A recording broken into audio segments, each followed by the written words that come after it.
ఊహలన్నీ పాటలే కనుల తోటలో, అదే తొలి కలల కవితలే మాట మాటలో.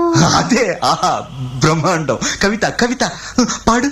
కమ్మని ఈ ప్రేమ లేఖనే రాసింది హృదయమే, ప్రియతమా నీ వచట కుశలమా నే నిజట కుశలమే. ఊహలన్నీ పాటలే కనుల తోటలో, తొలి కలల కవితలే మాట మాటలో. ఓహో కమ్మని ఈ ప్రేమ లేఖనే రాసింది ప్రియతమా నీ వచట కుశలమా నే నిజట కుశలమే.